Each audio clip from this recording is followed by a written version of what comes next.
Good evening, everyone, and thank you for coming to the school board meeting tonight. It's Monday, March 9th, 2026. It's 6:07, and your Glendora Board of Education is coming out of closed session. It should be on. Is it on? No? It indicates that it's on. Anyways, we're coming out of closed session and we're reconvening an open session at 6:07. And I would like to report that we do have one item to report out.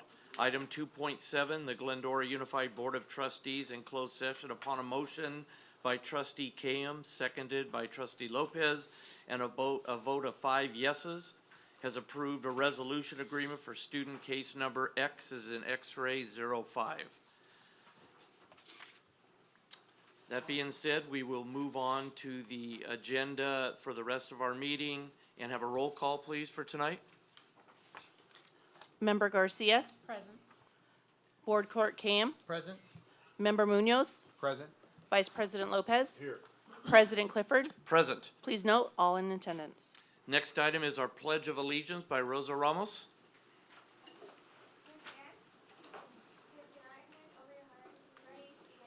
I pledge allegiance to the flag of the United States of America and to the republic for which it stands, one nation under God, indivisible, with liberty and justice for all.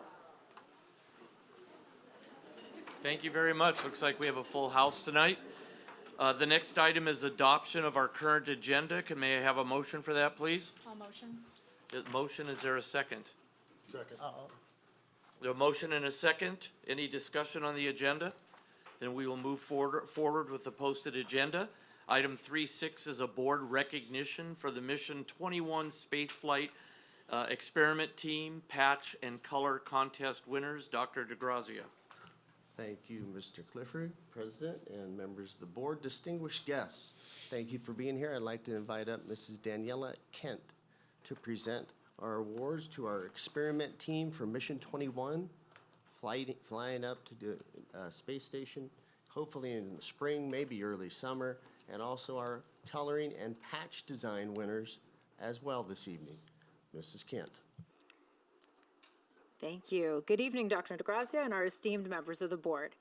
My name is Daniela Castro-Kent, and I'm here tonight to share the exciting STEAM work we are lucky to participate in thanks to the Glendora Educational Foundation.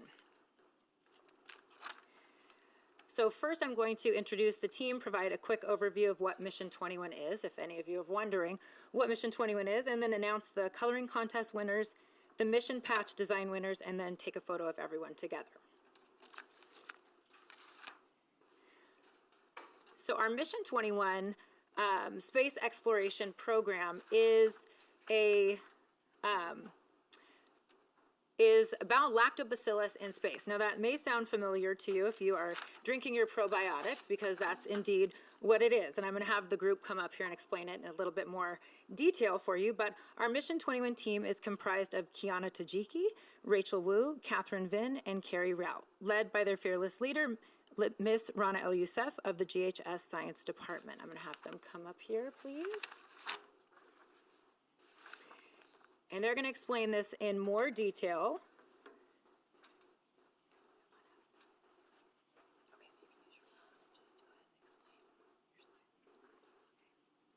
Hi everyone, thank you for coming. Today we're going to talk about Mission 21, where we study the growth of Lactobacillus rhamnosus in microgravity. So Mission 21 is basically this experiment where we answer the question of how microgravity affects the growth of Lactobacillus rhamnosus. Hi, my name is Rachel, and then I'm going to explain how we designed our experiment.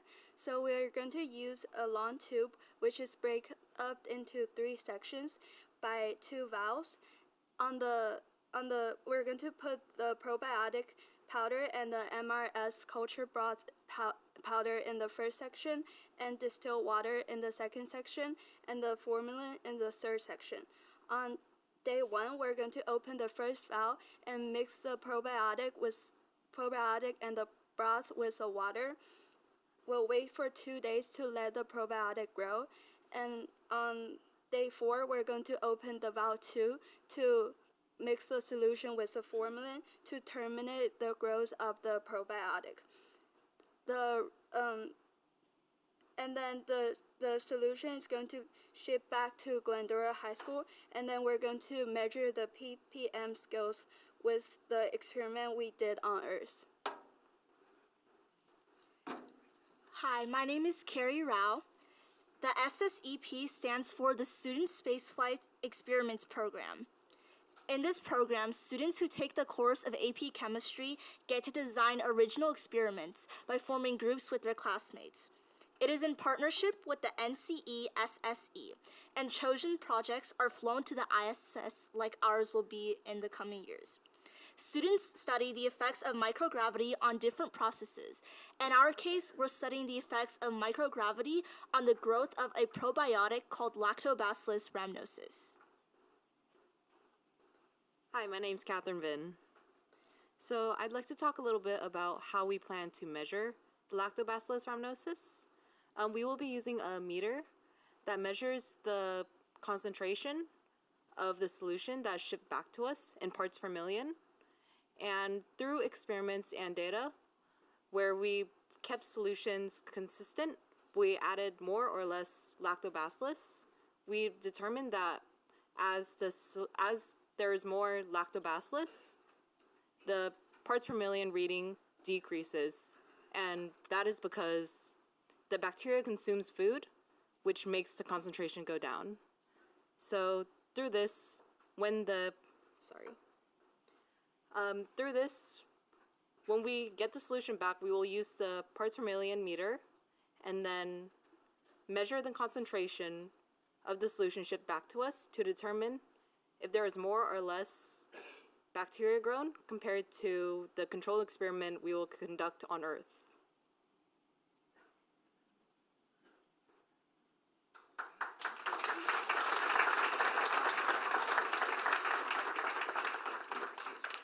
And we'll make this presentation live for everyone so you can see all of their graphs and everything that they did. The team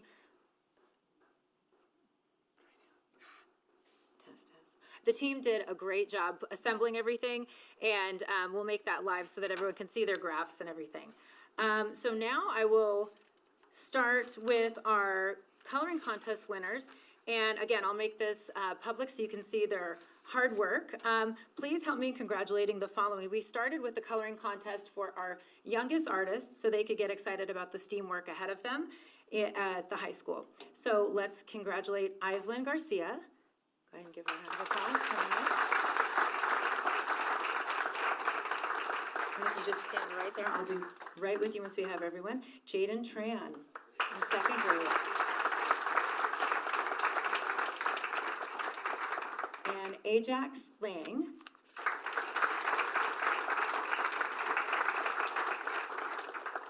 Great job. Okay, so stay up there for one more second. I have two more to join the whole group. And we have our patch winner, where there are two different contests for 4th through 8th grade for creating a patch that will go along with the mission.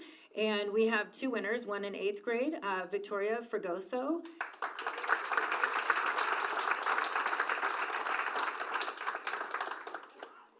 And 12th grade, Nicolette Martin.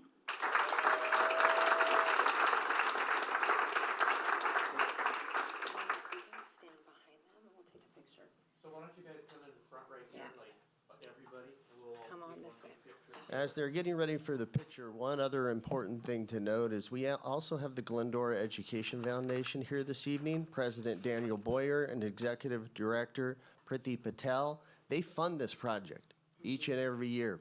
So they allow these opportunities to happen, and we are so thankful for them. So please give them a round of applause as well.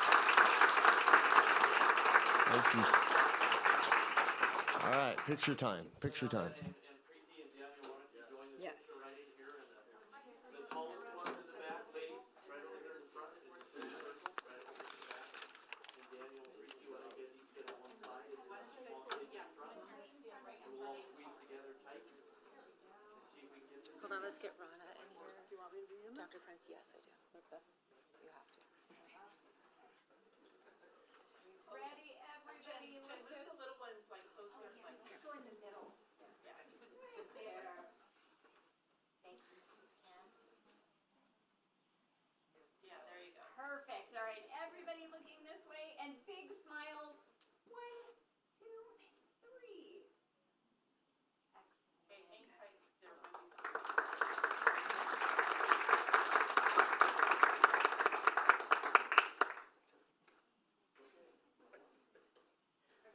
Last opportunity.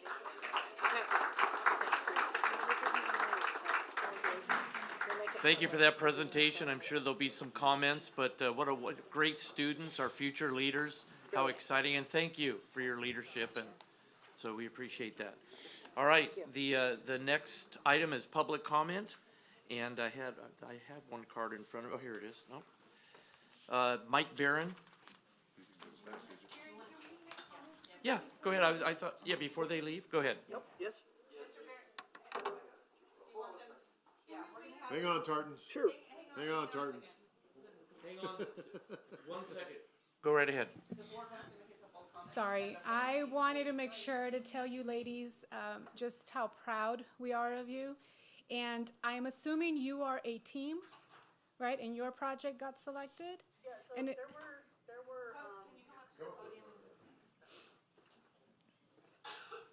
wait, is the mic working?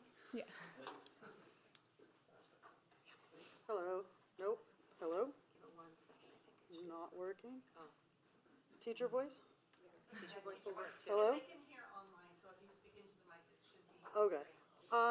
So this group of 4 ladies were chosen. There were about, so I offered this as an extra credit project for my AP class, and there were about 8 or 10 submissions of proposals, and so this group was chosen to represent Glendora High School, and I'm very proud of them. They have been using all of their chemistry skills and their problem-solving skills and their engineering skills to work through problems on, like, they said that they measured, we had to buy a meter special for this project so that they could figure out how to measure the concentration of a microscopic organism.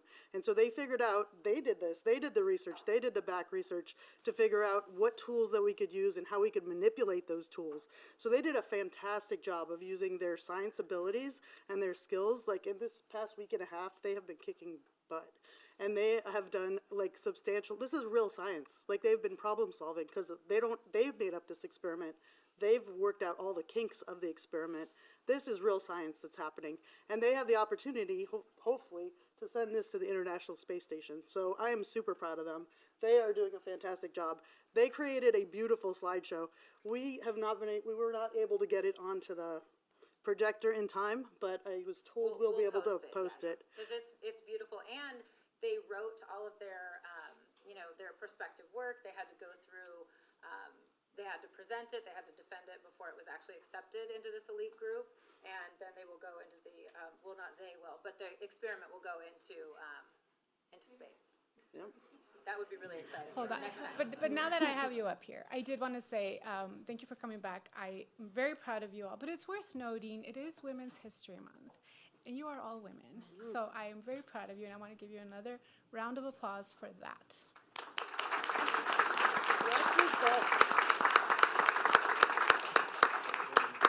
Well, yeah, the skills that you learned, or the skills that you learned maybe doing the project, but the skills that you learn also just being a student at GHS, because that is the ultimate cross-curricular, right? You're using your math skills, your science skills, and your English skills all at the same time, correct? And so, again, yes, super proud, and go Tartans. Go Tartans. Thank you, Ms. Elgishef, for taking this on. You're a spectacular, yeah, we should be super proud of the work that you guys do, and we are. So, and we want you to know it doesn't go unnoticed. We see you. And so, great job, and we're super proud. Thank you.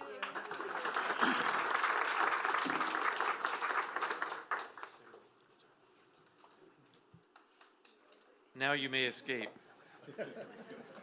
Mr. Barron.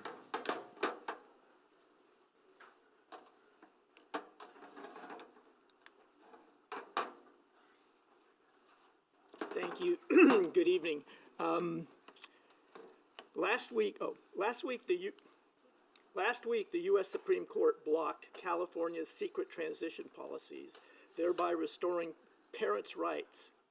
In a 6-3 decision, the court emphatically held that California cut out the primary protectors of children's best interests, their parents, end quote, and reaffirmed that parents, not government bureaucrats or elected officials, hold constitutional authority over decisions concerning their children's upbringing and education. Parental rights are now clearly reinforced by the U.S. Supreme Court. Many parents in this community worked hard to get a previous school board to pass a parental notification policy, only to be defeated in a 3-2 vote. But today we are vindicated by the U.S. Supreme Court, at least until all of the lower court process gets done. But our work is not finished. The California State Legislature is very active and persistent in trying to supplant local authority of school boards, your authority as trustees. They tell you this is how it's going to be. They don't give you local control. So what I would like to do is I will be sending an email to each of the board members with specific bills that are pending, approval, committee processing, that identify where the state is trying to supplant local control so that you're aware of it. And if you can do something about it. You can protect this community and this school district from this intrusion. And I think to the extent that you do that, you will bring back students into this school district, which is what we want. We want more enrollment. But you've got to gain the trust of the parents, and you've got to identify those pieces of legislation which usurp parental rights. So, now I'm going to move on to a different topic, since I have a little time. At the last board meeting, Anya Dellinger, I think we can all agree, made a very good presentation about the Glendora High School Speech and Debate Club, and she requested financial assistance. And I want to thank Dr. Osborne for guiding her to see how she can get that, and I'm happy to report that I've been able to solicit a contribution to pay for all of that group's entry fees. So that is not going to be an issue for them. But I would like to ask if it's possible, because I don't know all the rules and regulations of how classes get identified as electives, but if that class could become an elective, that would really help that group. I don't know how many kids are in that group, but if you could please look into that, I sure would appreciate it, and I know that group would appreciate it. So thank you.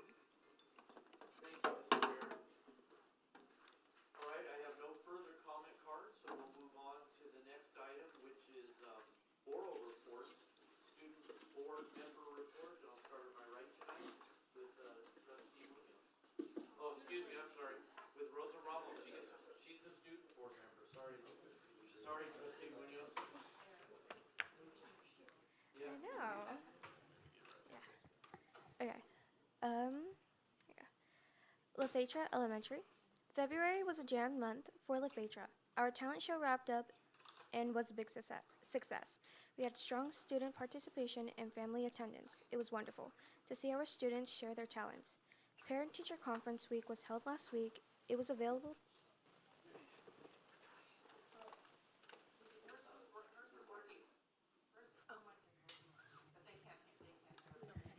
Test 1 2, test 1 2. You just need to speak right into it. Right into it? Okay. Alright, where was I? Parent-teacher conference week was held last week. It was a valuable time for family and teachers to connect and discuss student progress. Our spring fundraiser began this Wednesday. We appreciate the continuing support from our families and community. We will host an open house at the end of the month on March 26th. This is a special opportunity for students to showcase their learning and celebrate their hard work. Sellers Elementary. February was a busy month for Sellers Vikings. We had our second trimester Viking Award, a donut event for Valentine's Day, courtesy of our PTA, our 5th grade wax museum, and so much more. It was a month full of recognition for the amazing things our students do. each and every day. Our 4th and 5th grade track meet was a success with our Sellers runners, coming in second overall. Everyone ran well and had fun. Talent show practice has begun. Our talent show will be on March 24th at 6 p.m. in Sellers Cafeteria. Goddard Middle School. Goddard ASB and PTA held their annual spring night dance. The theme this year was Around the World. The dance was attended and students had a great time enjoying music, decorations, and time with friends. PTA provided free food for all students who attended, which made the night even more special.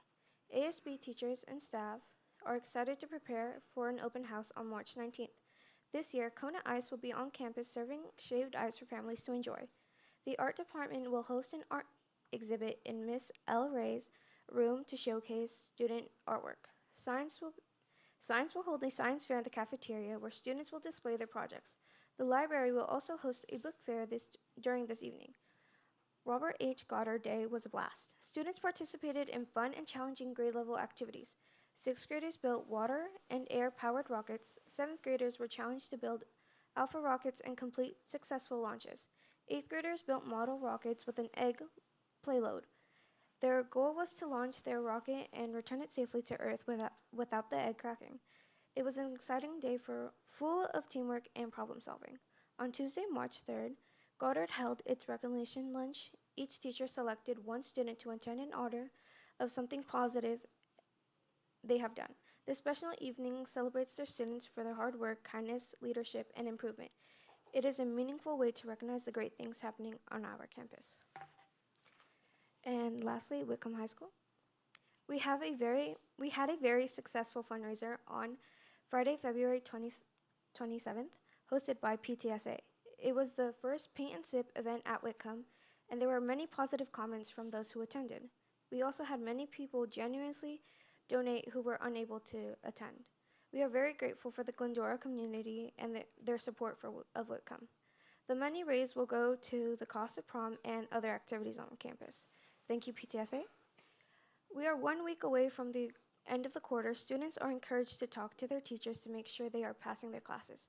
On Wednesday, we continued our restorative practices training with a special training for our campus security associate, Kathy Holloman, conducted the training. On Thursday, March 5th, we hosted a preview day of progressing students. This gave families the opportunity to see our campus and hear about our program before making a decision to transfer. We had 15 students attend the Teen Summit last Friday. They were excited to participate in the event and learning leadership skills. Administration and counselors will meet with Glendora High School on Friday to discuss potential students' transfers to Whitcomb for the 4th quarter. We are looking to welcoming the new students who may benefit from the small, supportive environment that Whitcomb provides. Thank you, Rosa. Any questions of anyone from Rosa? All right, we appreciate that report very much. And now we will move on to the members under 4.2 with Trustee Munoz. Oh, thank you, President Clifford. Wow, so start to March with this brand new time change, but I want to thank first Glendora Education Foundation. I know they were here earlier, but it's amazing for them what they do for Mission 21 and seeing what they launching those rocket or that experiment to space is just amazing. How we're just expanding that. A lot of things going around the district. Advise all the parents just be involved, enjoy this senior year. This is it's a lot of sports going on, everything, and I'm excited to hear the presentations from La Fetra and Static tonight. So I see a lot of representatives from here. So thank you for all being here, and that's all I pretty much have. Thank you, Trustee Lopez. Well, just a lot of good things happening in Glendora Unified, and thank you to staff for being here for your presentations. Dr. Camp. All right, so I have a few things I'd want to talk about tonight. Number one, we are so proud of Mission 21 and the things they've been doing. I don't want to bore them with my comments and have them stay a little bit longer. But what's really interesting about that is, on top of being cross-curricular, the confines and boundaries of sending something to space really engage a lot of really fun problem-solving abilities that I think are really cool to see, and the things that they have to think through, which is really exciting. everything has to do with going to space, apparently, this last month, because we also, Trustee Garcia and I had an opportunity to go to Robert H. Goddard Day up at Goddard Middle School. We had 200 rockets that were shot up into the air that 400 students came together to create. Much like the discussion earlier, it was so exciting to see. I'm sure that a lot of the eggs made it down safely, but ended up on some roofs because right as they were launching, the wind picked up, which was kind of a little bit more of a fun, exciting part of it, trying to hunt them down. But both of those things could not be possible without the support from GEF and the work that they do. Frequently, we have people in the community that go, how can we help? How can we support our students? And GEF is there with a lot of great systems in place that are set up for the community to come together and help. So, be on the lookout for that because they are having an event 24th. April 24th, Sip and Support with Glendora Education Foundation. For the people that say that we want to support the community somehow, that'll be there. Had a great opportunity to see what the parents are doing at our PTA council meeting. Going to PTA council meetings are always so fun because we get to see all kinds of great things. Some of our LaFetra Lion teachers that got an award at a past PTA council meeting are in the audience today, which is great. So the site presentations are going to be wonderful. I'm looking forward to those. Teen Summit was wonderful, getting to see our students work on their EQ, get in touch with who they are, and the topic of this year's was empathy, which was great. And Mr. Hamlow did a wonderful job presenting to our students. This was really great to see, especially all 5 of our city council members were there supporting our students, which is really great that we work in a community that the city comes right up alongside us and help our students in some pretty amazing ways. And I will wrap up with that Glendora American and National are doing their opening days coming up soon. So be on the lookout for extra traffic at the middle schools. But also it is kind of a magical place to go appreciate how awesome our campuses look. As much as I was a little hesitant to jump into the fray, it has been really cool. So get some time up there if you can and support our students in some different ways in extracurriculars. But other than that, thank you so much, everybody. Thank you. Trustee Garcia. Great. I will not repeat the fun time we had at Goddard and the Teen Summit because you did a great job. But I will say, and I won't steal your thunder with regards to trivia night. I'll let you handle that. But Saturday, the orchestra had, the middle schools and the high school orchestras had a performance at the high school. The Electrify Your Symphony with a recording artist, Mr. Mark Wood. And I have to tell you, it was absolutely amazing. My kids have been part of orchestra for 9 years now, and that's probably one of the best. And it just keeps getting better and better and better. But this is the first time that Mr. Nelson brings in Mark Wood, and he was electrifying. And I really thought, I had a good conversation with Mr. Nelson about just, it's such an expensive event to put together.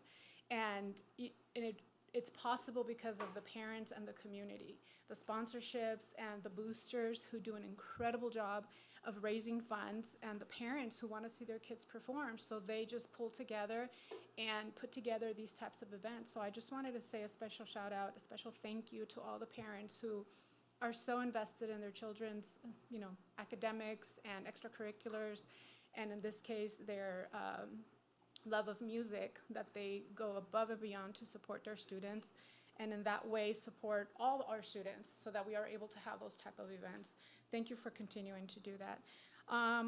Briefly, I do want to mention that this morning I attended the Glendora Community Coordinating Council, GCCC, and they honored one of our fellow Rotarians, Ms. Christine Smith, who does a lot for our community, is so involved and always, she's kind of in the background, doesn't like the attention, but does quite a bit for our community. I know her from Rotary, and I know that in Rotary she is a force. But also, I didn't know that we were going to have a beautiful presentation for our Spartan Garden. And I feel like as a community, a school community, a lot of us know about the Spartan Garden, but I don't think we really know what happens at the Spartan Garden. And I just kind of want to ask if we can get a presentation, if the board can get even that lovely presentation you did at the GCC today, GCCC, because there is so much going on. And I feel if the greater community really understood the value of the garden, they would be more willing to just come out and support it. I can't imagine anyone not willing to put on their gardening hat and gloves and come out and support it in any way possible. So anything we can do to bring attention to that amazing program, I'm happy to do. I was very happy to see Mrs. Bizotto, who's the teacher at Sandberg, Ms. Erin Mesa, who's our Director of Nutrition Services, and of course, Ms. Josie Wilson.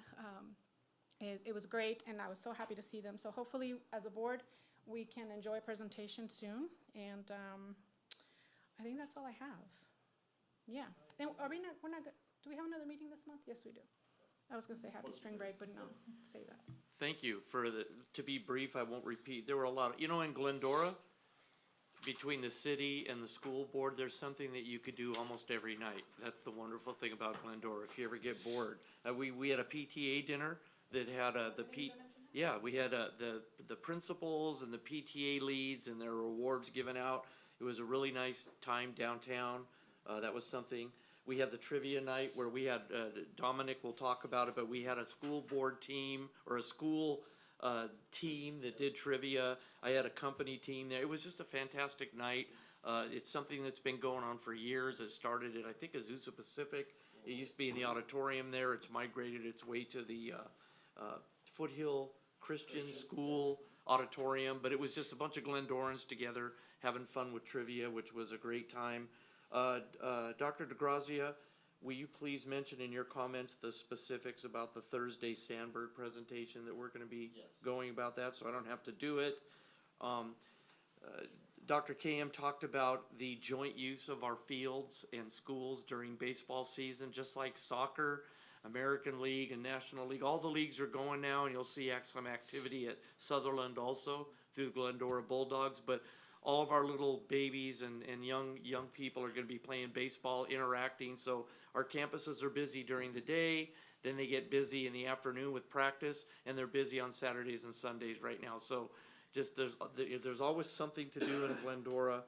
Make note of we call them GIF, but it's the Glendora Education Foundation. They're behind a lot of good things here. Both my company and the board are going to be sponsoring the event that's coming up on the 24th, and it's a worthwhile event. If you don't know where to give your charitable funds, Glendora Education Foundation is a good place to go, and they really give back to the district, to each particular school. And I think with one of their funds, the principals actually get to pick out something with them to help at each campus. So there's lots of other stuff to talk about. I will yield my time, which seems to be the norm these days on TV. Back to Dr. DeGrazia to finish it out. Thank you. Thank you, Mr. Clifford, members of the board, distinguished guests. This Friday, I see a lot of students out there. This Friday marks the end of the third quarter, if you can believe that. We're 3/4 of the way through the school year, just about, entering the final home stretch. It's in front of us. School reports tonight. We look forward to hearing from Stanton and their team, and then La Fetra team. Thank you to all staff that are here tonight. We thank you for your professionalism and your persistence. You'll see a couple pictures. There's one. That is our second place silver medalist award-winning trivia team from Friday night out of 22 teams. They ended up placing second overall in the Great Trivia Challenge. It was the 34th annual. Mr. Clifford, it's been going for many years. It's sad I've been to all. You've been to a couple, huh? Sandberg, you heard that a little bit. You might see a picture with Sandberg, and they had a recent disaster drill in collaboration with the Glendora Police Department right there and the LA County Fire. That's great collaboration. Wanted to share that. Also at Sandberg this Thursday, we are accepting a check for $1.2 million from Congressman Cisneros as a grant that was funded by the city's application. And so we will be celebrating that on Thursday. So we look forward to that. The Ethics Bowl team of Glendora High School is headed to the national championship. University of North Carolina at Chapel Hill. They're going to do that on April 10th. We wish them the best. We had the orchestra festival. It was definitely Electrify Your Symphony. That was an outstanding show. and TK, Transitional Kindergarten and Kindergarten Parent Information Night. Get ready for next year. That is this week, Wednesday, the 11th at 6 o'clock at the Bidwell Forum. And we are recognizing one of our own up here on the dais has been selected as one of the 8 Women of the Year for the 48th Assembly District through Blanca Rubio's office. Congratulations to our very own Monica Garcia for earning that distinction, that award. She will be honored this Saturday in an event. Congratulations to you. Thank you. Dr. DeGrazia, how about an update on the swimming pool for all of our Glendorans that are there? All right, thank you, everybody. So as you know, we started the GHS Aquatic Center renovation project. We're staying on track. The deck part is pretty much demolished, as well as the locker room and the showers, and it's gonna be great, and I'm so excited. I can't wait for this project. Thank you.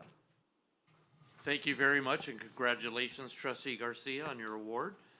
The next item will be a staff presentation. The first one is 5.1 Stanton Elementary presentation by Mrs. Nicole Cook, the principal of Stanton Elementary School, and her staff.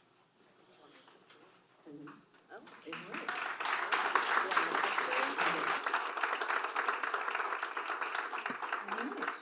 Okay, it works. All right, good evening, everyone. President Clifford, Vice President Lopez, Dr. Cam, Mrs. Garcia, Mr. Munoz, Dr. DeGrazia, Executive Cabinet, and my wonderful Stanton staff. Thank you all for the opportunity to highlight the many great things that are happening at Stanton. All right, so our first slide is supporting the journey. At Stanton, we are committed to supporting each student's journey by providing opportunities, resources, and relationships that help every scholar grow academically, socially, and emotionally. Eagle Time is unique to Stanton and gives us a built-in opportunity during the school day to meet students where they are, whether they need extra support or more of a challenge. Our after-school interventions extend that learning with focused math support and EL instruction in reading, writing, listening, and speaking, which support success on the summative LPAC assessment. Our Title I Student and Family Engagement Lead is new to us this year, and she keeps families connected and informed, while also strengthening student relationships and contributing positively to the overall climate and culture of our school. Eagles on a Mission and the Rainy Day Challenge are centered on increasing attendance because we know that when students are here consistently, academics improve and the sense of belonging grows. Together, these efforts support our journey at Stanton by keeping students at the center, strengthening partnerships, and ensuring every Eagle has the support they need to thrive. Our next slide is using data to support student achievement. Here you'll see that, well, you won't see here, but I'll tell you.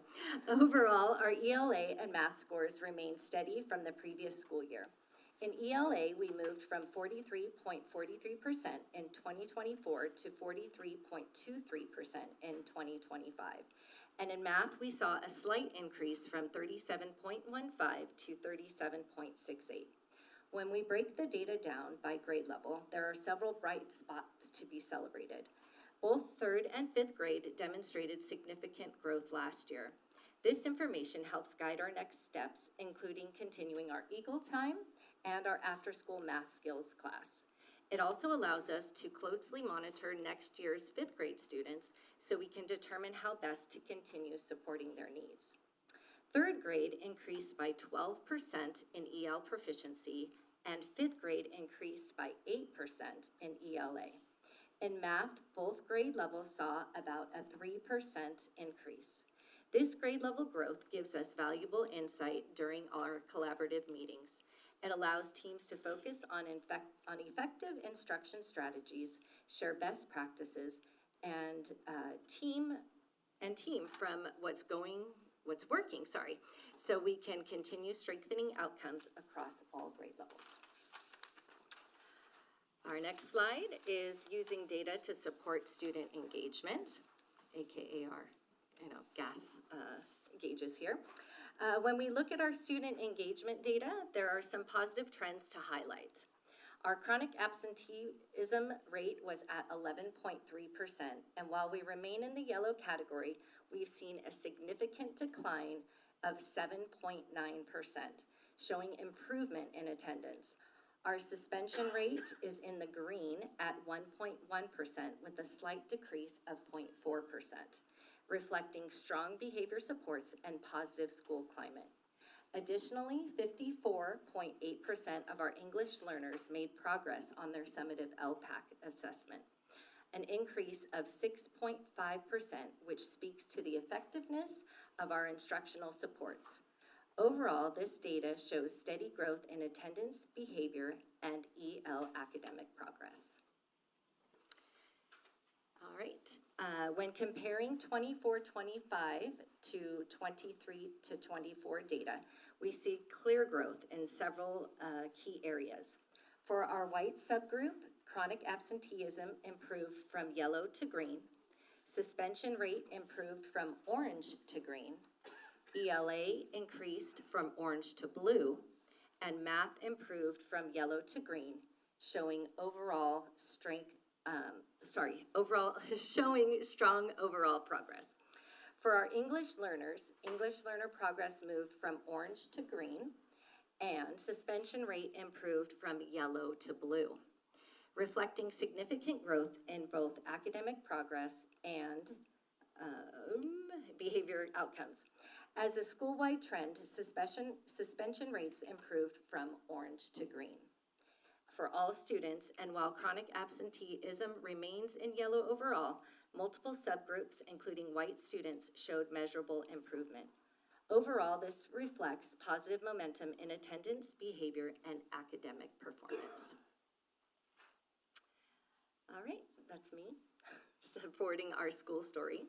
It has been a pleasure supporting our school's growth and positive culture. Through initiatives like Eagle Bucks, we've increased student engagement and created meaningful opportunities to recognize student behavior while promoting community building. Additionally, consistent visibility at recess, lunch, and dismissal strengthens relationships with students and staff, reinforcing a strong, supportive school climate where everyone feels seen and valued. By being present during these key times, I'm able to interact with students, listen to their concerns, celebrate positive behavior, and build trust.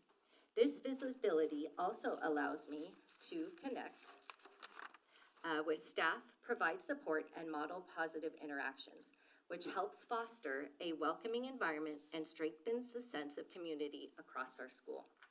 Our weekly Friday attendance raffle encourages students to be present and highlight the important connection between attendance and achievement. Ongoing professional development ensures our staff continues to grow and refine instructional practices by providing opportunities to learn new strategies, reflect on current best first instruction, and collaborate with colleagues to better meet the needs of all of our students. Next, that leads us to supporting students. At Stanton, our after-school math skills class, Title I Student Family Engagement Lead, and Eagle Time really work together to make sure our students are getting what they need. Our after-school math class is offered in grades 1, 3, 4, and 5. It allows students extra time to focus and focused help to strengthen their skills and build confidence in math. Our Title I Student and Family Engagement Lead not only connects families to resources and keeps them engaged in their child's learning, but she has also played an important role in supporting restorative practices with students, helping them reflect, repair harm, and rebuild relationships. And during intervention and Eagle Time, we are beginning to use science of reading strategies to provide targeted, research-based literacy support. Together, these efforts help us support the whole child, academically, socially, and emotionally, so every student has the opportunity to grow and succeed. Supporting staff. Sorry, that's the playing paper, rock, scissors in the middle. So we have also been intentional about strengthening our professional development and staff morale. Inviting Kathy Holloman to speak with our team about the mindset behind student behaviors and understanding tiered supports helps shift our thinking and deepen our approach to meeting students' needs. At the same time, we've built in opportunities to boost morale, connecting through simple but meaningful activities like rock, paper, scissors challenges, pancake mornings, and dress like a twin day. We've encouraged staff to observe one another, to share best practices, and support attendance at conferences to continue learning and growing. Together, these efforts help us build strong, collaborative, and positive school community. All right, supporting parents and community. Stanton is proud to support families and strengthen our community throughout meaningful family-centered events and partnerships. Each month, we host parent math nights in grades 3 and 4 to help families better understand grade level standards and learn strategies to help support their children at home. During the holiday season, we partner with Foothill Church and our PTA to provide families with an affordable Christmas experience and host our annual Breakfast with Santa, bringing joy and connection to our school community. Additionally, we offer parent workshops on internet safety to help families navigate the digital world confidently and keep students safe online. And last but not least, my favorite. Some of my favorite moments at Stanton center around our students, especially watching them grow, gain confidence, and share their smiles every day. Seeing student progress, both academically and personally, is the most rewarding part of being an educator. The Holiday Sing was another highlight with a fantastic turnout this year as families filled the space singing along with their favorite holiday songs and creating a joyful sense of community. I also loved watching the Imagination Machine, bringing student stories to life, sparking creativity and excitement across the cafeteria. These experiences reflect what makes Stanton so special.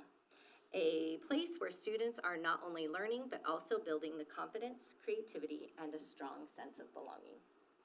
Thank you again for the opportunity to share all the wonderful happenings at Stanton.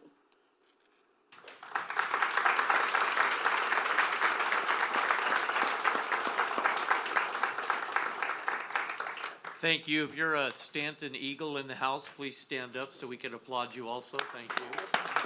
Look at all of that. That's the team behind all that success, right? 100%. Couldn't Really do without appreciate those comments, appreciate the growth year over year. I think that's really good and very exciting. Any other comments from the board? Oh, brief. I did want to note the amount of staff you have here, and I think like next year we need to have a competition because I really do think that Stanton and La Fetra have had the most teachers come to support their principals. But I think if we do a competition, this can get really nice. So thank you, teachers, because I know you've had a long day, and you're here supporting your principal in this presentation. So I do want to thank you for that, and thank you for this presentation, Ms. Cook. Thank you. I do also appreciate the growth, and I've had a lot of wonderful moments at Stanton with several of your amazing teachers. So it has a special place in my heart. So thank you for being here today. Of course, thank you. I just want to say thank you so much. Great presentation, great culture. The teachers are wonderful there. It's so fun. Every time I come on campus, I have such a great time. You're doing a lot of really great work, and I really appreciate all the stuff that you guys are doing to partner with the community. It's really fun to get to see, and such a great opportunity for engagement in really cool, creative ways. So keep up the great work. Thank you. Thank you. Well, I'm going to echo the same sentiments. Great presentation. Thank you very much. Thank you to the staff for being here. You guys work really hard, and it shows, and things are progressing, right? You just keep getting better and better and better, so we got to keep on that trajectory of continuous improvement. So congratulations. I'm going to share the same sentiment. Thank you for that presentation, the staff for being here, and all your hard work that you do for our children, for Glendora Unified School District. And love seeing the positivity in your presentation. Thank you. And I can see it from all the staff that's here. It's a great culture, so thank you. Thank you. And we really appreciate Eagle Time too. We like that extra time. It's kind of like, it was patented a few years ago, I think, and it's really good that you've continued that. I think that was something had a concern about at one time, and it's just moving along. So thank you again for coming. Yeah, thank you. All right.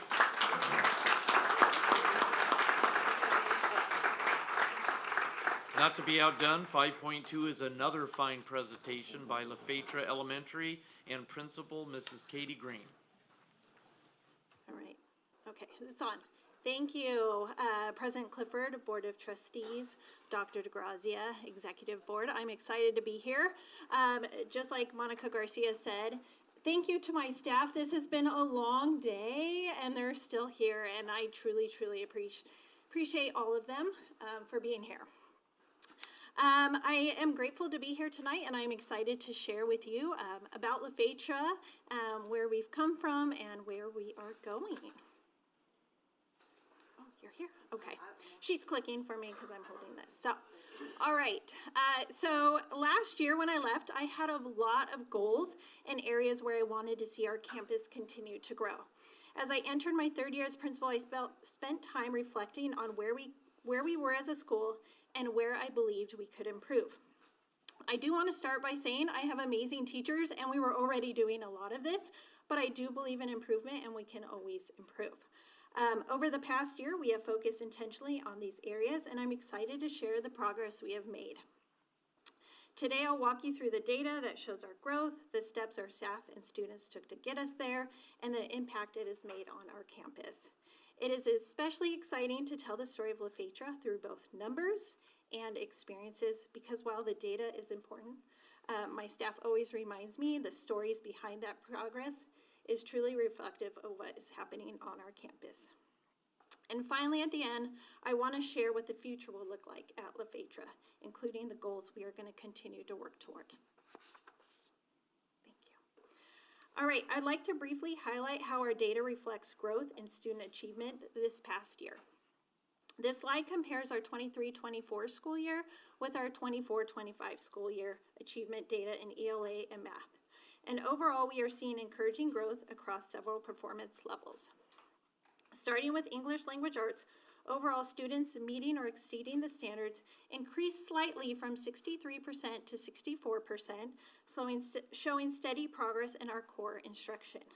One of the most important areas of growth is in our standards not met, so it's a little pinkish, reddish area up there. Last year, 19% of our students were in standards not met, and this year, that number decreased to 15%. This is over a 4 percentage point reduction, meaning over 4% of our students moved out of the lowest performance level and into a higher achievement area. Looking at mathematics, we also saw a strong movement. Students meeting or exceeding the standards increased from 56% to 59.94%. We almost hit 60. But this is an overall 3%, and it's a big deal. I went back and looked at our data, I think all the way back to 2014, 2015, and through the years we never went above 57%. So this was a big deal, and we made it past it, and it's all thanks to my teachers. Like in our ELA standards, our math not met category also decreased from 16% to 12%, which represented a little over 3%, almost 4-point decrease. This means more students are moving out of our lowest achievement band and into levels closer to meeting the standard. Overall, this data shows that our efforts around targeted intervention, tiered supports, and intentional instructions are helping students grow. Our continued focus will be to keep moving students up to the performance levels from the not met to nearly met, and ultimately to the meeting and exceeding standards. All right, this next slide is all about attendance. On this slide, we're looking at our student chronic absenteeism. From the previous year, we actually moved from the green category down to the yellow category, even though our overall rate stayed relatively the same. In fact, it got a little bit better, but because we're still at 9%, it keeps us in the yellow category. When we look deeper into the data, we notice that some of the student subgroups improved their attendance while others moved in the opposite direction. This tells us that attendance is an area we still need to focus on and continue working on with both our students and families. This year, I've continually worked with families to understand attendance and how we can help as a school. And there are many varied reasons for attendance. School illnesses, I know that's across every school. Sometimes I feel like we get hit hard with it. I do ask a lot of our parents, a lot of one in the special education, and they just have a little bit more of fear of their kids going to school, so they hold them just a couple more days longer, which is understandable. The positive piece is the most of our students actually want to be at school. That's not them not wanting to be there. We do not see a lot of kids refusing to come to school. They like to be there. There are a couple of reasons that maybe they don't want to wake up early enough to come, so they're tardy, but they want to be there, and that is great to see. With all that said, we remain very intentional about creating a campus environment where students feel safe, connected, and excited to come to school. All right, I really like this one because it shows the whole data of our school. First, one of the most encouraging indicators is our overall student growth. On this slide, it provides a snapshot of our entire school's data in one place. If you look at the top row, which represents all students, you will notice that most of the arrows are pointing up or show a dot. This indicates that overall, our school either increased or maintained their performance in these areas. If you continue to look at the ELA and math columns, you will see that in almost every subgroup, our scores increased. There was only one subgroup with a downward arrow, but that group was already in the high one, and they stayed in the green category. I am especially excited to see the growth of our students with disabilities. Last year, both ELA and math were in the orange category, and this year they improved to yellow. In ELA, we see 2 arrows going up, which shows significant improvement. Looking at our suspension rate, we remained in the blue category, which reflects very low suspension rates overall. One subgroup did increase slightly, but when we look at the number, that subgroup includes 311 students, and the rate is 0.6%, which represents only about 2 students, so it's not a big trend. Next is our chronic absenteeism, which I discussed earlier. But lastly is our science scores, all the way off to the side. This assessment is given only to our 5th graders, but it reflects their learning across all the elementary science years. I want to give a big shout out to our 5th grade teachers for the work they have done preparing their students for this test. We are not only in the blue, but we also have 2 arrows going up, which also shows significant improvement. This slide includes a lot of information, but overall, I'm incredibly proud of all the hard work that my teachers have done. Thank you. All right, for this slide, I titled it Lifting LaFetra. One new initiative I introduced and my staff rolled out was our Roar and Explore Friday rotations. These rotations were designed to strengthen social-emotional learning, increase student engagement, and support our teachers. So in the past, SEL lessons and STEAM lab times were scheduled through teacher signups. But this led to inequitable access for both teachers to get in and students to get in. And a lot of my teachers asked, well, could we have just a set time? Kind of like we have our library time. So that is what we did this year. At the same time, we're also preparing for a new math curriculum, which is aligned with the California Math Framework. So I thought this was a great opportunity to introduce the new math framework to our teachers. So as a result, we created a monthly rotation scheduled to ensure that all students and teachers have access to SEL lessons, math framework focus lesson, and the STEAM lab. So each Friday, all students from kindergarten through 5th grade participate in a 45-minute rotation. Over the course of a month, students experience 2 STEAM lessons with Mrs. Hogan, our STEAM teacher, 1 social-emotional learning lesson with Mrs. Lopez, and our student sports specialist, and 1 lesson with Mrs. Buck. Teachers have the opportunity to learn alongside educators, which is just another way that we're learning within what we have on our campus.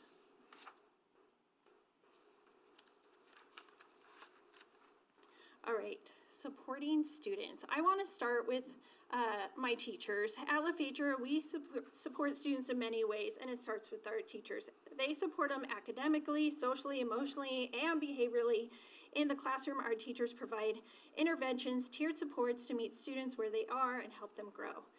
These supports continue to be an important part of how we serve our students. Every day, teachers build relationships, deliver instruction, adapt their teaching to meet the needs of every learner. Guiding classrooms from 20 in TK, starting in kinder at 26, all the way 4th and 5th with 33 students. All these students come with different strengths and needs. It's not easy, and yet our teachers do it with dedication, creativity, and a deep commitment to their students. And this is what truly makes a difference on our campus. At the same time, I also wanted to explore ways in which we could increase student engagement and create more opportunities for students to feel connected in our school community. So one new addition this year has been with our TK and Kinder sing-along performances. In the past, we held trimester award assemblies for both TKK, and we do them for all grade levels. But we realized these were not always developmentally appropriate for our youngest students. So instead, teachers now showcase what students are learning through fun performances for families to come on campus to enjoy. So the students dress up. Hopefully you can kind of see them. They look so cute up there. They sing, they share their learning, and it's been so joyful and engaging, and we get more parents on campus more often. Another area where we are increasing engagement is through our 5th grade clubs. I strongly believe in teaching service and leadership early. After working with our student support specialist, Ms. Lopez, and our 5th grade teachers, we created 2 clubs, a leadership club and a passion project club. Although we've only been doing it for like a couple months, we're already seeing a positive impact. We missed one Monday for a holiday, and the kids ran up to me, how do we make up that day? They wanted to be there. They love it. It's exciting, and it happens during their lunchtime, one day a week, but they love it. The Leadership Club has already created videos for our school and posters for Kindness Week. The Passion Project Club is an 8-week program so that we can get more kids into it, where students choose something that they are passionate about and they create a project. So the students in there just wanted to do fun things for the students on campus. So if you see in the top corner, that is where they did Valentine's Day. So they went out on campus and had kids create Valentine's things. And on St. Patrick's Day, if you happen to be near La Phaedra, I think they have a special treat for all the kids and any visitors as well. All right, supporting my staff. One thing I love about my staff, and something I feel fortunate to have walked into 3 years ago, is a team that really enjoys having fun together. While I didn't create this culture, I immediately recognized how special it was and how much it contributes to the positive environment on our campus. As a person, I'm pretty calm and I'm a quiet person. So it's been a wonderful balance and to lead a school filled with energetic people. My staff has helped me grow as a leader by encouraging me to embrace that spirit and fun and celebration that means so much to our community. Our staff genuinely enjoys bringing joy to the campus. They dress up, they participate in activities, involves our mascot in events. Our mascot wanted to come tonight, but luckily he has a baseball game. But they just want to create excitement for students and anyone who comes to our campus. Like Dr. Cam said, when we had our teachers come to our PTA, they brought activities to share with everybody. That's who they are. We also celebrate one another through monthly treats, staff gathering, activities led by our Sunshine Committee, and our office clerk, Julie Gonzalez. Maintaining strong staff morale and supporting teachers is something I take very seriously, and just like our students, we all want to love coming to school, and it's important to have a positive environment. At the same time, as you see up at the staff meetings and trainings, I believe it's important to create meaningful professional learning opportunities that support teacher growth. I intentionally use staff meetings as opportunities for collaboration and shared learning. I regularly invite teachers to lead presentations and share their expertise. For example, we had one of our teachers, Ms. Bird, share a presentation with her science of reading knowledge, and she also went and showed in classes about it. We also had teachers come in and model lessons on community circles and instructional technology, while I have facilitated conversations around using data to inform instruction. Supporting teachers, new teachers was also a priority. I arrange opportunities for classroom observations and collaborative planning so teachers can learn from one another. One of my new teachers who observed another classroom said that was the most valuable professional development she's ever had as a teacher. Additionally, our LaFeature leadership team spent a full day visiting classrooms across TK through 5th grade, examining student learning and deepening our understanding of vertical alignment and how students grow across grade levels. Throughout regular classroom observations, learning walks with the leadership team, and ongoing coaching conversation, I focus on providing feedback, developing teacher leadership, and fostering a culture of continuous growth. All right, supporting parents and community. Supporting parents and community begins with intentionally creating meaningful opportunities for our family to be involved. As a school, I send out weekly Lions Roar, which keeps parents updated while highlighting the great things happening on our campus. We host events such as Literacy Night and STEAM Night to actively engage families in student learning and give them opportunities to experience the curriculum alongside their children. Parents are welcome onto campus for awards assemblies, performances, the first day of school, the Halloween parade, and many classroom volunteer opportunities throughout the year. This year, we also added a parent information meeting for TK and kindergarten families on the first day of school after drop-off, so it'd make it easier for parents to drop off their kids and a place for them to go. Our school site council continues to grow stronger and more creative in finding new ways to involve parents and support our school. Our PTA also plays a vital role in strengthening family engagement. Our strong PTA provides almost monthly opportunities for families to be involved, whether through family nights, mornings with a special person, evenings with a special person. We have our talent show. These events help ensure that we continually create meaningful opportunities for our families to connect and stay involved in our school. I love all the pictures. Okay. For my principal choice slide, I wanted to talk about student engagement. What engages students one year may not spark the same excitement the next that it works. That is the challenge, and that is the opportunity. So what does student engagement look on our campus outside of the standard classroom instruction? Most of the engagement is what I shared. It looks like our Roar and Explore Friday rotations, reimagining our trimester awards. Student engagement means embracing the 6-7. As you can see, some of our teachers celebrated that day with our students.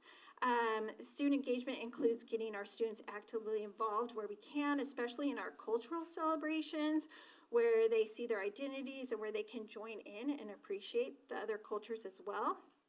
It means giving students ownership, including them in our donation drive, empowering our line keepers to lead and support our Spirit Day Fridays, creating leadership opportunities that build pride and responsibility. It means expanding opportunities such as adding the clubs for our 5th grade students. Student engagement is not a single program or initiative. It is ongoing. It's a mindset. It is, how are we inviting our students to learn each and every day? Continuing the journey, our next steps. So I had so many goals going into this one, but I have 2 that I'm going to focus on going into next year that I really want to dive deep into. I am intentionally narrowing my focus to 2 key areas: vertical alignment within Tier 1 instruction and student engagement. To improve vertical alignment across grade levels, I will work closely with our teacher teams to establish shared learning objectives that reflect the natural progression of skills in each subject area. Our goal is to ensure that as students move from one grade level to the next, instruction builds seamlessly on the learning that came before it. We will work to develop common language and consistent instruction strategies, particularly in foundational areas such as phonics and math. This consistency will help students experience a more cohesive learning journey across grade levels. Another important part of this work will be creating more opportunities for collaboration among grade level teams. Through regular conversation, teachers will be able to share successes, discuss challenges, and ensure that curriculum and instruction remain aligned. Alongside strengthening instruction, I am also committed to increase student engagement. We will continue to implement purposeful instruction rotations, expanding opportunities for clubs and activities, and help students feel connected, motivated, and excited to be at school each and every day. Thank you.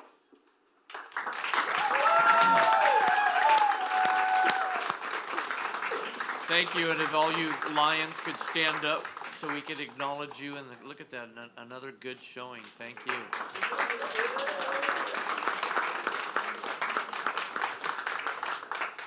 So Mrs. Green, thank you so much. We'll bring that back to the board. I do want to tell you that when I look at this chart, there's a lot of green and a lot of blue on it, which I think is amazing. The science side being all blue and green is incredible. I think that your staff should be acknowledged and rewarded for that.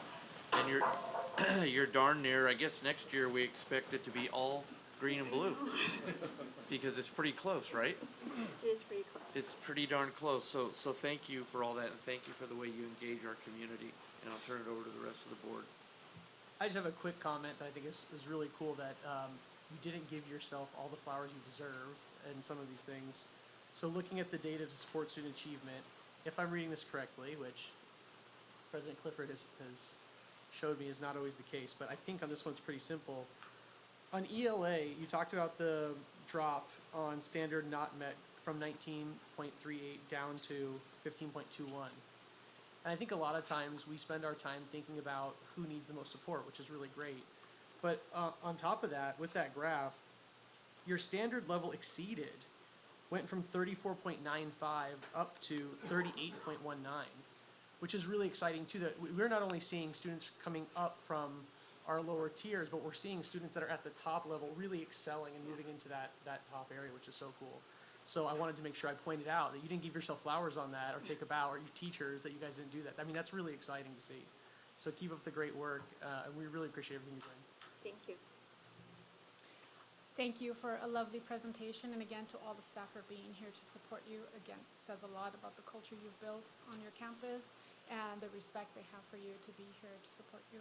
I'm gonna speak about that same page. I think there's a brilliance in the way every teacher does it different, every principal does it different.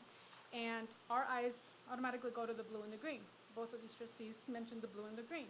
But you made sure to focus our attention to the orange, salmon color in there, and yellow to kind of highlight, because we don't tend to look at that, because we want everybody in the green and the blue, right? And we don't tend to look at the amount of growth and the students who have not met the standard. So I appreciate you bringing our attention to that and saying like, hey, look at this, right? Because yes, the green and the blue is extremely important, but also making sure, because those are our students who need the most support, and they are doing better. So I applaud you for that, not only bringing our attention, but also the work that is being done by your teachers under your leadership to make sure that improvement is being done. So thank you for that, for bringing it to our attention. I promise you that I'm going to be looking at these a lot different from now on based on the way you highlighted that. So I learned something today. Again, sometimes we get caught in looking at things the same way. So bringing in that new perspective, I thank you for that. I think that's all I have. Oh, and I'm excited to see your roar the day you switch, you rotate. Yes. Is that once a month, you said? No, it's every Friday. Every Friday. Okay, so maybe I can get an invitation to come and see, Yes. because I would love to see that in action. Thank you. Came loud. All right, I want to thank you very much for your presentation. Just like Board Member Garcia mentioned, Trustee, the green and the blue is just amazing, and then you point out the yellow and the red. I always look at the blue and the green, and now you taught me something, so I'm looking at the red and yellow. I love your staff being all here. I can see that the culture is just exciting. that you have and a lot of support. You highlighted the 5th grade leadership club that you do. Yes. And I like that you give back service, and I think that's important for the I would kids love to learn. say that I do. I know you saying it by this, but I do have our student support specialist actually leads them. She does a lot of groups for kids who need extra services, but I said, how about a leadership group? Because those kids would love it too. So actually, she leads it along with Miss Johnson, actually our tech help that helps so they can get videos and stuff going too. Oh, So wow. thank you. So fantastic. So, yeah, I applaud you for that. So Thank you. thank you very much. Thank you for your presentation. It was awesome. Keep moving bands, right? That's what we do. You keep moving from the bottom and you try to get them to the top. Thank you, staff, for being here. It's incredible for you guys to be here because it is a long day. I know it's a long day. And you know what? Keep having fun because your kids will enjoy school more if you're having fun, correct? And so, I enjoyed the Halloween picture and dressing up for Halloween. That is a must and absolute 100%. That was So- actually our staff picture this year. Oh, that They wasn't decided- Halloween? No, but it Oh, was okay. Halloween, but they Oh. wanted our staff picture to be on Halloween. Well, Yes, that is a great idea. So just keep doing great things for kids because that's what you're doing at La Fetra. So Thank you. congratulations. thank you. And in closing, Mrs. Green, I just want to say and acknowledge, it's okay to be the quiet one when you're surrounded by a bunch of warriors. It's okay, because you bring balance and wisdom in your own way. So I've watched you progress for the last, 3 years in your role, and it's been nice to see. So they're gonna keep bringing it out of you until we can't hold you back anymore. So you guys have a good night, okay? Thank you. Appreciate it, thank you.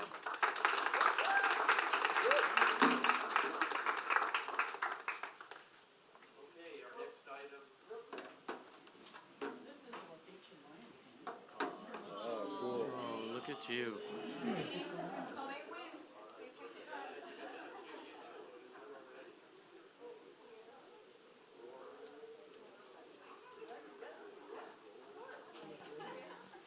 All right, next on the list is it's a discussion action item, 6.1, as a recommendation for the Board of Education to adopt Resolution 25-26-10, recognizing March as National Nutrition Month, as presented. Dr. DeGrazia. Thank you, Mr. Clifford, members of the board. With a daughter who is a registered dietitian and a child nutrition services coordinator in a district in San Diego County, this item's personal and important. So I'm going to highlight just a couple of the whereases. I won't read them all for you, but and with thanks to our own nutrition services department and our employees that do the work day in and day out, led by our director, Aaron Meza, and all of the employees at all of the school sites. So March is known as National Nutrition Month. The theme this year is Discover the Power of Nutrition. It emphasizes the importance of understanding how nutritious foods fuel the body, support growth and development, improve focus and learning, and contribute to overall well-being. And whereas in our school communities, school nutrition professionals play a vital role in preparing and serving healthy meals to students each day and supporting a culture of wellness throughout the district. Again, sincere thanks to each one of them. So I just want to highlight a couple of those. March is National Nutrition Month. It should be a daily thing, not a monthly thing. That's a daily task that we all work to achieve. That's all I have for that one, Mr. Clifford. Thank you for that presentation. I'll bring it back to the board. Is there any further discussion? Is there a motion? Is there a second? I'll second. All right, there's a motion and a second. Any more discussion on the issue? All those in favor? Aye. All right, it's a unanimous vote. That'll take us on to the next item, which we've all been waiting for, is 6.2, the approval of the second interim report. It's a financial report for all of you that are out there, and I send that back to Dr. DeGrazia. Thank you, Mr. Clifford, members of the board, distinguished guests. Thank you for still being here. And you're going to hear the presentation about the second interim budget report from Mrs. Walzak and Mrs. Medina. Please welcome them.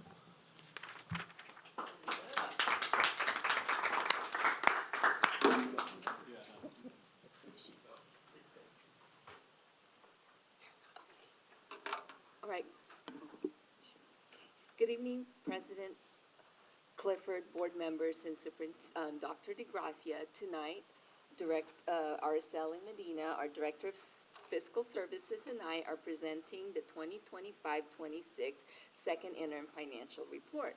This report provides the board with an update on the district's financial position for the current fiscal year and includes the updated revenue projections as well as expenditure adjustments and our multi-year financial outlook. I'm sorry, this is kind of weird with the mic. Okay, under the state law, districts must report their financial status twice a year, one during the first interim in December and the second interim in March to ensure transparency and fiscal stability. So some of our second interim summary adjustments that we've made are on the revenue side. We decreased approximately $117,000 in home-to-school transportation funding. And then additionally, we are projecting an increase of approximately $544,000 in the district's contribution to special revenue, which basically reflects the ongoing cost pressure related to services such as staffing, program needs related to our special education population. And then these types of adjustments are typical as we refine our projections based on the updated data we've received as well as other type of projections. As far as expenditures, salaries and benefits were adjusted to reflect the 1% ongoing salary increase and the 1% off-schedule payment for classified employees. During our first interim, we made the same adjustment for our certificated staff as well as our non-confidential and management. We also updated projections to reflect the increase in the district's health and welfare benefit contributions, which continue to rise. Personnel costs represent over 85% of our general fund budget, so basically modest adjustments in compensations and benefits have a significant impact on the budget. And then I'd like to turn it over to Araceli Medina, our Director of Fiscal Services. Thank you. Good evening, everybody. So I am going to go over our multi-year projections with our assumptions. So these are just basically the rates we use. Most of them remain the same from first interim. So enrollment projection and our ADA is the same in second interim. So we are still being funded off the 3-year prior year average. The item that changed from first interim to second interim was the COLA. So when we went to the January budget update, so the COLA in the 26-27 year actually decreased, as well as the 27-28 year decreased as well from our first interim projection. So what that means is that our LCFF revenue is decreasing now in our two out years compared to our first interim projection. So 26-27 decreased by about $455,000, and 27-28 decreased by $740,000. So that compounds. It's just something to note that what we're losing and projected to lose in 26-27 just carries forward when the COLAs are reduced.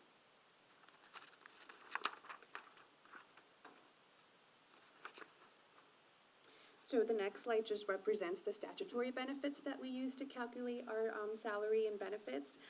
These remain the same with the exception of CalPERS. There was a slight bright side to the CalPERS rate decreasing slightly. It is always on the up and up. So this last updated projection decreased a little bit in the 26-27. It is projected to be 26.4, and 27-28 is projected to be 26.9.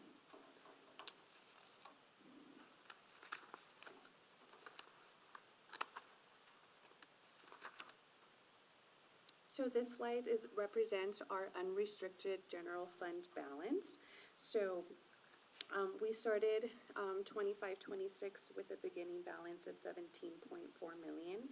We are currently projected to have a deficit of $3.8 million, leaving an ending fund balance of $13.6 million. And then our 26-27, our ending fund balance is projected to be 10.6 million, and our 27-28 fund balance is projected to be 8.3 million.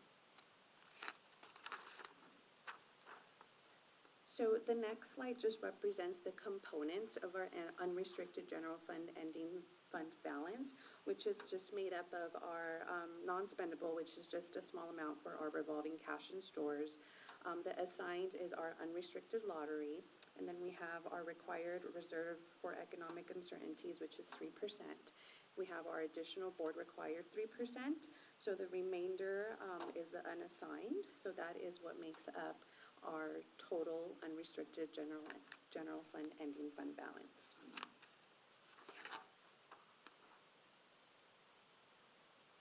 So this slide just represents our unrestricted general fund contributions. We highlight these because they're large contributions as well as required. So like the special education contribution, we currently are projecting to be 13.1 million. Increasing to 13.4 million in 26-27, and then increasing to 13.7 in 27-28.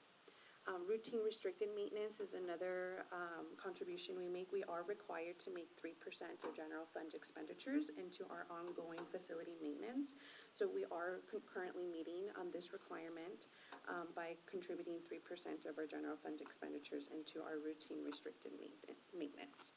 We have a small contribution, they're miscellaneous, some related to our EL title program, so I included that there just so you could tie out. If you read those really long reports at the end of the presentation, it'll just tie out to the contributions there. So in total, our general fund contributions are 16.5 million for the current year, it's still about 16.6 for 26-27, and then 16.8 for 27-28. So now I am going to hand it back over to Jeanette to go over budget challenges and next steps. Thank you, Araceli. So as far as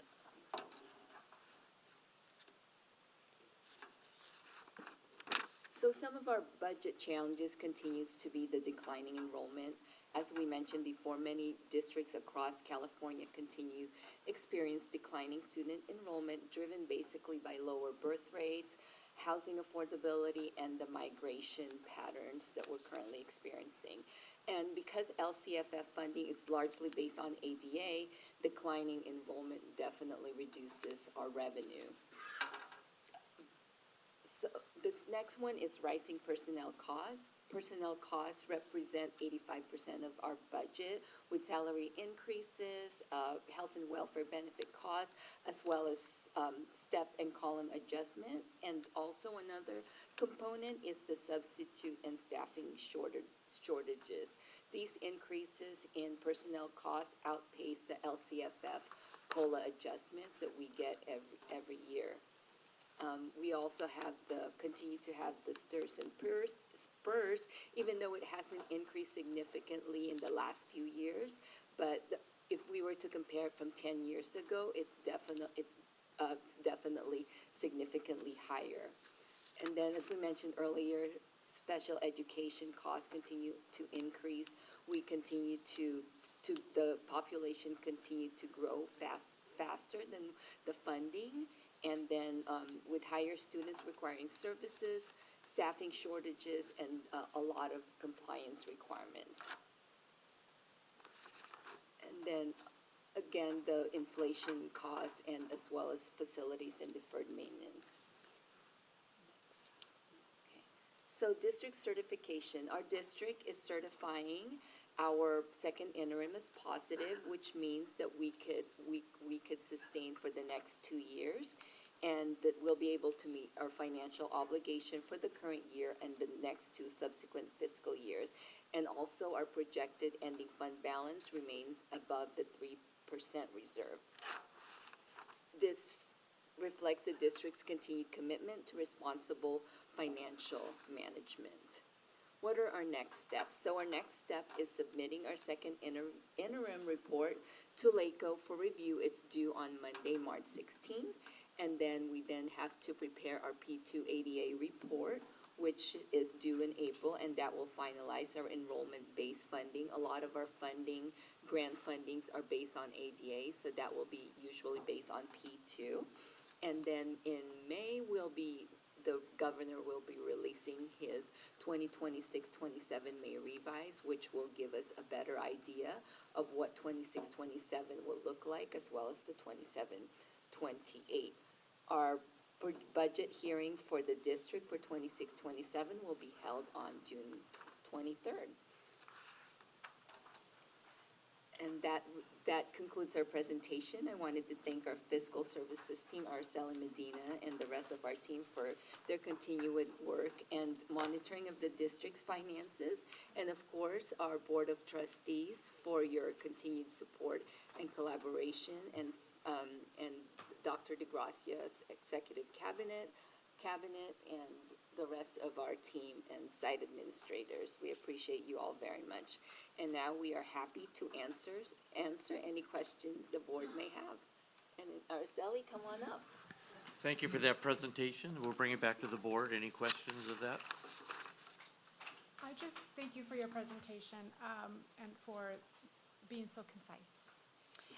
The special education contribution, are you saying that we took an extra, or that increased by 544,000 this year versus last year, correct? Correct. And that's due to not just the cost of staff, but also an increase, more students needing services? Correct. Correct, okay. And as far as funding from the state, is there anything out there that is talking about increasing that or helping us out in any way? Is there anything that we can do, I'm speaking to our legislators, to help move that along the way that you are aware of? As far as we know, there isn't any yet, other than the same talks with the LCFF calculation of funding off of enrollment versus ADA. But other than that, I can't think of anything else that's been talked about. But There was just a slight, for this year, beginning in 25-26, there was a slight increase in allocation on our AB 602, which is the majority of our special ed funding. So for now, that's it. I know our SELPA, they continue to advocate, and they send, lobbyists and stuff up in Sacramento to help get additional funding for special education. Thank you. And then the homeschool transportation, does that mean our expenditures were reduced, or what we get? it's our revenue allocation, so it's based off of ADA. So once that got updated at P2, originally we were projected to get about 500,000, but then that got updated at second interim, and it actually was less. So that's just it's just a reimbursement we get in addition to for our ADA. It comes from, it's state. So does that mean that's gonna come out of our general budget now as well, or?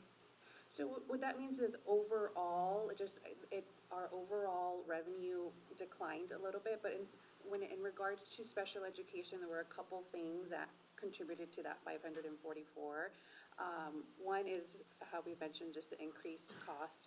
Our special ed population is growing, as well as, even though there was an increase in the ADA, I think it went up, I want to say maybe 150 per student.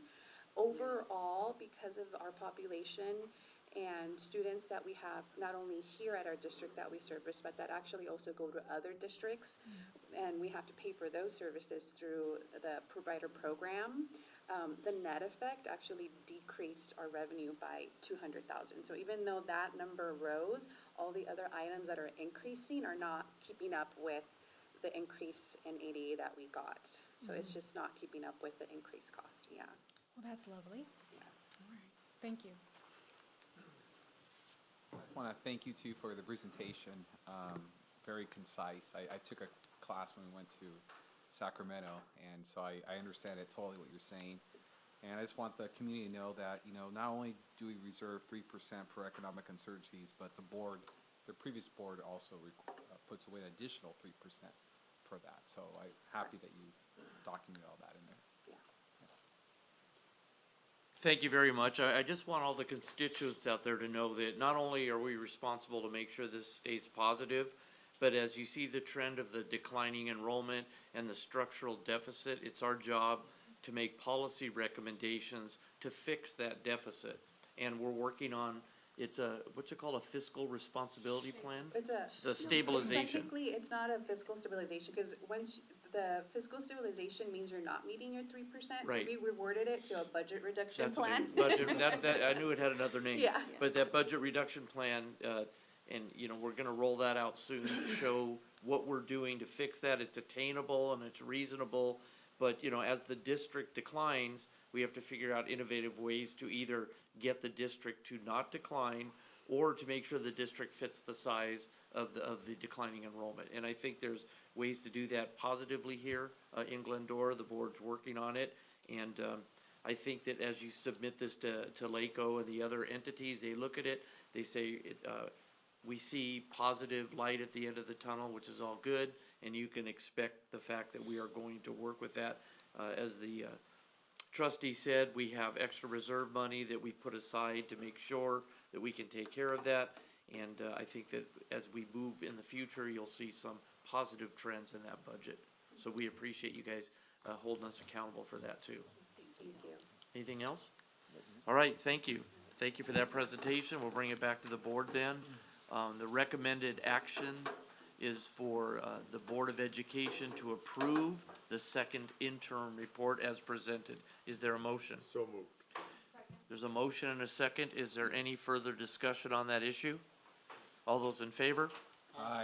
Any opposition? Thank you. It passes. That moves us down to item 7.1, or item 7, and then 7.1 is approval of the consent items tonight. It's 8.1 through 11.2, and believe it or not, it's $10.2 million in transactions. The majority of that being in the business services, and the majority of that being 10.2, which is the paychecks and all the things that have to do with that. So just wanted you to know how that goes. It's 700,000 is in the educational side, 9.3 million is on the business side, and 64,000 is in the personal services side. So that being said, can I have a motion for approval of the consent calendar? The motion, is there a second? Second. There's a motion and a second. Any further discussion? All those in favor? Aye. Any opposition? The consent calendar passes. That takes us down to item 12.1. Before I adjourn the meeting, any further comments? Rosa, anything? Nope. Okay. All right. It is 7:44. We'll adjourn the meeting. Thank you for your attendance. Good night.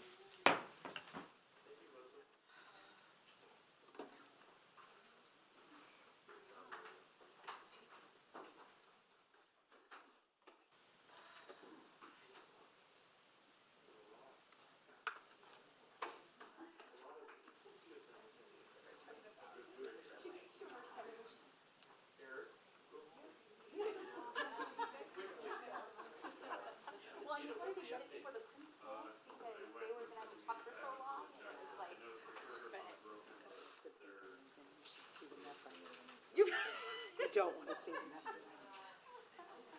You should see the mess on your